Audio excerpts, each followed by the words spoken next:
So ang balihon mga idol. Idol oh. Golden brown na idol.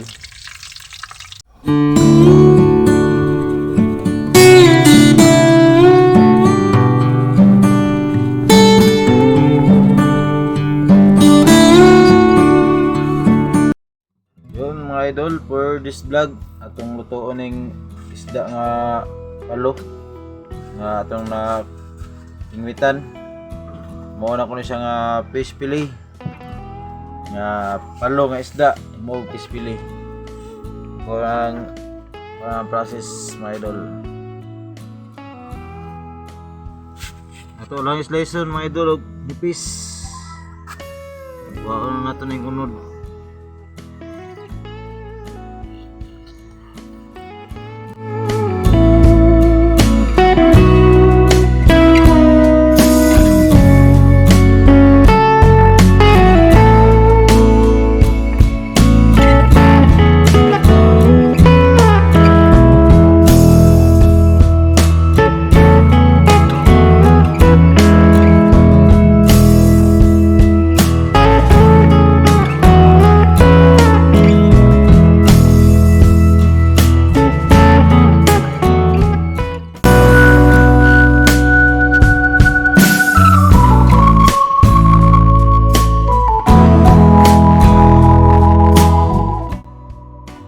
Muna na ito slice ang isda mga idol.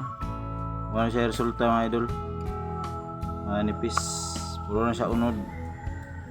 Huwag ito na ihalo ang harina idol. Gamay ra ni. Ang gamay ra itong kanon mga kuhan lang tulog ang kutsara. Crispy mix.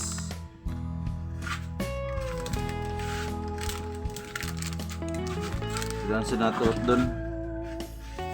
Natulo lang sa kutsara.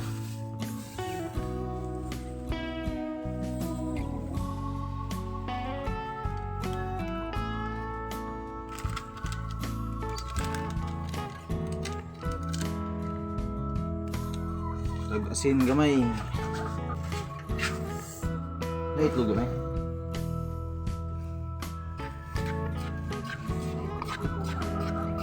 Tao dito, kukuha lang ito.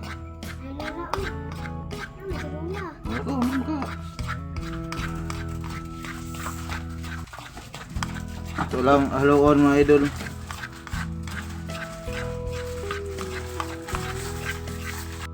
Ito nga naman na itong itlog mga idol.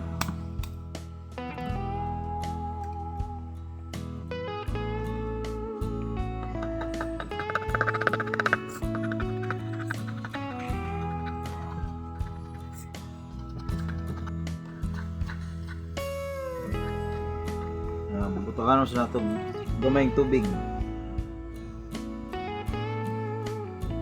Namanam lang hindi makuha ang lapot.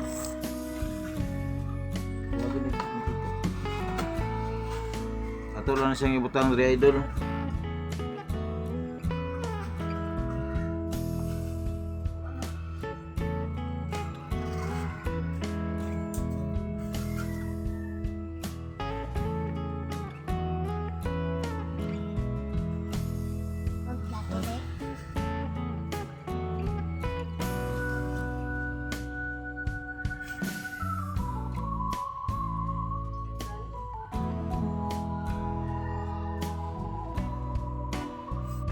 Ito na ilunod. Init na mantika.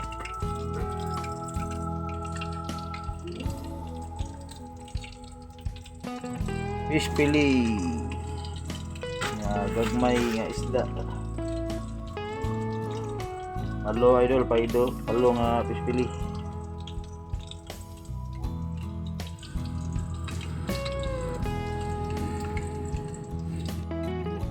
Tama lang idol, mga golden brown na.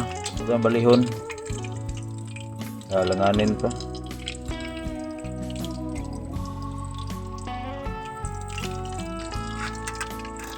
Karang haluan idol, kung ito sabang lamig gyapon na ipispili idol. Puti kay nagunod. So ang balihon mga idol. Idol. golden brown na idol. Ang balihon.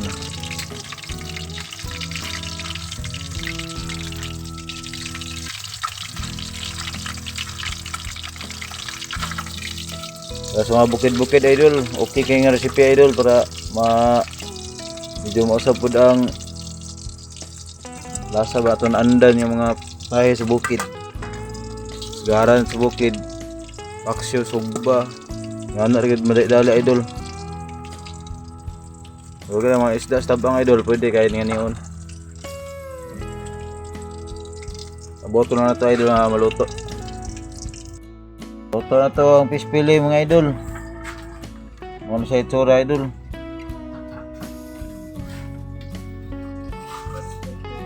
Atong tilawan mga idol. Tilawan, palo nga fish fillet. Good.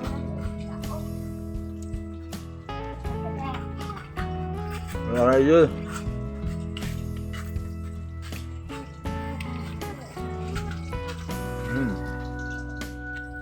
Dan salamat mga idol sa pagkanaw. Huwag din naman man lamig ang lasa idol. Pwede din kayo nyo buhaton sa inyong mga probinsya. Mga isda sa sapa lang. Pwede na mag-fish fillet.